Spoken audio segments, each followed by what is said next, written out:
¿Podrá algún día la inteligencia artificial crear obras como La colmena o 100 años de soledad? ¿El archiconocido ChatGPT será nuestro aliado o nuestro sustituto? Hoy nos sumergimos en las entrañas de este modelo de lenguaje basado en inteligencia artificial de la mano de Davide Buscaldi, un profesor de la Universidad de la Sorbona y especialista en inteligencia artificial.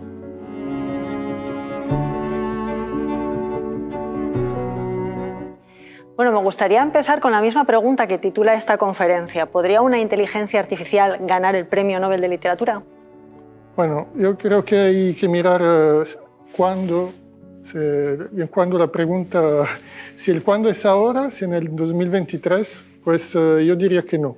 Hay también pruebas que se han hecho con exámenes en los Estados Unidos que el tema de literatura no lo lleva muy bien todavía, pero no puedo excluir que, visto el nivel, la velocidad a la cual estos modelos se están desarrollando, no puedo excluir que en algún día futuro se pueda construir algo que llegue a expresar textos de manera a nivel de premio Nobel, pero de momento no.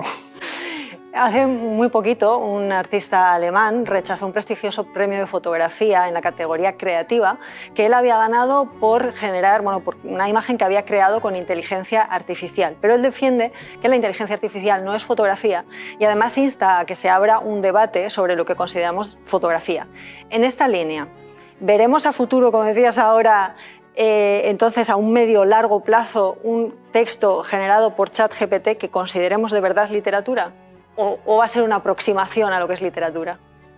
Sí, bueno, la cuestión es que también hay que mirar el proceso generativo de lo que pasa con las imágenes y lo que pasa con el texto. No es exactamente lo mismo. Y además hay que tomar en cuenta que cuando se generan imágenes por un modelo de inteligencia artificial, hay de alguna manera una creatividad de la persona que utiliza el modelo que hay que tener en cuenta. O sea que desde mi punto de vista es una manera diferente de ser creativos que no el hecho de tomar la foto sin algún soporte. En el tema del texto es ligeramente distinto porque este proceso creativo es mucho menos activo. Sí hay el tema de creación de prompt para obtener resultados, pero bueno, sobre el tema de los prompts tengo también algunas reservas porque igual funcionan hoy en un sistema, pero al día de mañana en un sistema de otro que está basado en otro modelo ya no funciona más. Así que... De hecho, hablan que la ingeniería de prompt es como la profesión ahora más cotizada del momento. ¿Esto es cierto? Bueno, que como acabo de decir, igual en este momento hacer prompt para lo que es ChatGPT en este momento tiene sentido, pero nadie puede prever lo que OpenAI va a hacer mañana con este modelo. Entonces vamos a ver si un prompt que está escrito hoy por ChatGPT de hoy funcionará en el ChatGPT de mañana o en otro modelo que también se están desarrollando por otras empresas como Facebook o Google.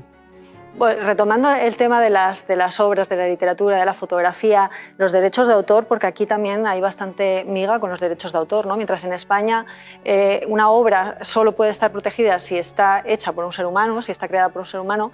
Hay un caso en China que he leído que en 2020 ya se aceptó los derechos de autor, ¿no?, de un texto generado por una máquina. Un tribunal ya dijo, sí, este texto generado por una máquina tiene derechos de autor. ¿Podemos adivinar por dónde va a ir el tema legislativo? Y ya sé que es como sacar una bola de cristal, imagino, pero ¿podemos adivinarlo? Creo que es un poco pronto. Lo que está claro de momento es que para poder tomar decisiones a este nivel tenemos que saber distinguir un texto que está escrito por un humano y por una máquina. Y ahora el problema es que aunque haya empresas que declaran tener detectores que funcionan 90-99% de precisión, eso no es cierto. Y tenemos que prever que en el futuro no sea posible realmente detectar la diferencia, a menos de no introducir algún tipo de marca digital que se pueda leer de manera automática dentro de lo que está producido automáticamente. Entonces sí podremos hablar de lo que se hace a nivel de derechos, creo. ¿Y en materia de protección de datos? Pues eso es un tema interesante, dado que bueno, el gobierno de Italia contestó a OpenAI la manera de tratar los datos para los modelos de lenguaje que están detrás de ChatGPT. Y de hecho, creo que actualmente el Reglamento General de Protección de Datos no está muy adecuado a tratar con estos casos porque está basado en una concepción de la manera de trabajar los datos informáticos que ya está anticuada, porque ahora, por ejemplo, hasta ahora se trataban los datos como base de datos. Entonces hay una base de datos en que está el nombre Davide Buscaldi y su número de teléfono. En los modelos de lenguaje no hay base de datos, hay un conjunto de números de algo que no se puede interpretar humanamente. Y entonces cuando, por ejemplo, el Reglamento de Protección de Datos te pide corregir los datos, realmente eso no se puede hacer. Se debería reentrenar todo el modelo y eso no se puede hacer. Entonces, ahí creo que hay que trabajar para llegar a una mejor definición de lo que quiere decir la protección de datos en el caso de estos modelos.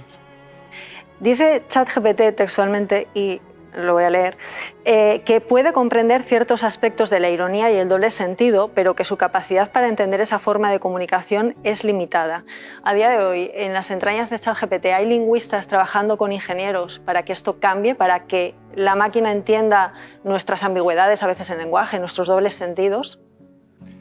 Bueno, sí, hay gente que está trabajando en intentar que las inteligencias artificiales puedan comprender nuestro sentido del humor. Lo que pasa es que de momento no se ha llegado todavía a hacer que eso funcione por una razón, yo creo, bastante importante, es que la máquina, los modelos de lenguaje no tienen ningún contacto con la realidad.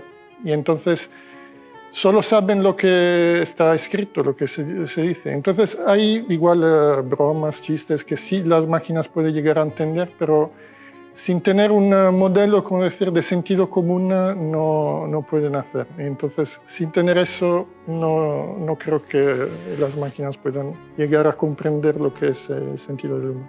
Ya para acabar, no me he podido resistir, le he pedido a ChatGPT que me hiciera una pregunta para ti relacionada con él mismo, con ChatGPT y la creatividad. Y esta es la pregunta que me hace para ti el ChatGPT. ¿Cuál es tu opinión sobre el debate entre la creatividad humana y la generada por modelos de lenguaje en términos de calidad artística y originalidad? Bueno, podría preguntar a ChatGPT mismo lo que diría, pero en principio lo que pasa en el modelo de lenguaje que ChatGPT utiliza es que usa algo que ya se ha visto en algún sitio. Creo que los humanos tienen la capacidad de crear cosas incluso no se haya visto antes y creo que ahí está la diferencia real entre los dos, pero no sé si ChatGPT habría dicho esto, pero creo que esa es la diferencia más importante. Bueno, él ya de hecho ha sido muy optimista poniendo al mismo nivel la creatividad humana con la del modelo de lenguaje, ¿no? en la misma pregunta. Nada, hasta aquí. Con esta reflexión me quedo, que me parece la mejor. Todavía la creatividad humana tiene mucho recorrido, ¿no? Por lo que... Yo eso creo. Eso esperamos. Muchas gracias.